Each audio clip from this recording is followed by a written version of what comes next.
इस बजट में एमएसएमई में और इंफ्रास्ट्रक्चर पर भी विशेष रूप से ध्यान दिया है। हेल्थ सेक्टर पर भी हम बहुत ज़्यादा पैसा खर्च करने वाले हैं, जो लगभग 137% है। इसी तरह से अगर आप देखेंगे तो रोडवेज पर भी 1,10,000 करोड़ रुपया 1,10,000 करोड़ रुपये के लगभग का हमने बजट का प्रावधान किया है और रेलवे पर भी लगभग 1,10-15,000 करोड़ रुपये का प्रावधान उस पर भी किया है। ये बजट जो है ये व्यक्तियों के लिए हो, निवेशकों के लिए हो, उद्योग हो, बुनियादी ढांचा हो, इन क्षेत्रों में सकारात्मक बदलाव लाएगा। और हमने कुल मिलाकर ये प्रयास भी किया है कि स्वास्थ्य को एक बहुत बड़ा प्राथमिकता दी है। जिला स्तर पर हो, वेलनेस सेंटर हो, हेल्थ सेंटर्स हो, उनको और सुदृढ़ करने का हम काम करने जा रहे हैं। इसीलिए 137% की उसमें वृद्धि भी हेल्थ बजट में की है।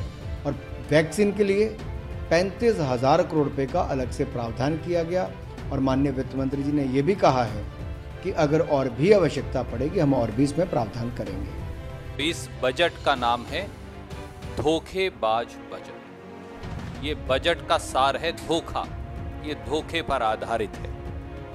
और जैसा उन्होंने विनिवेश के बारे में चर्चा करते हुए कहा, इसके बारे में केवल 2 लाइन में कहा जा सकता है कि बेच खाएंगे सब कुछ और छोड़ेंगे नहीं अब कुछ। ये है इस बजट का सार।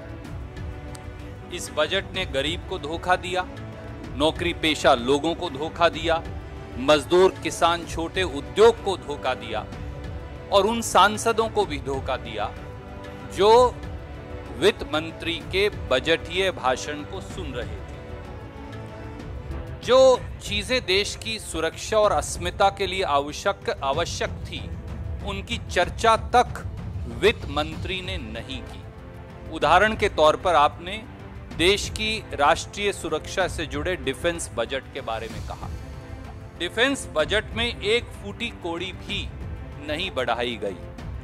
जिस प्रकार से राजकोषीय घाटा और वित्तीय घाटा लगभग 9.5-10% तक पहुंच गया है, ये निवेशकों के लिए और इसकी देश की अर्थव्यवस्था के लिए खतरे की एक बड़ी घंटी है।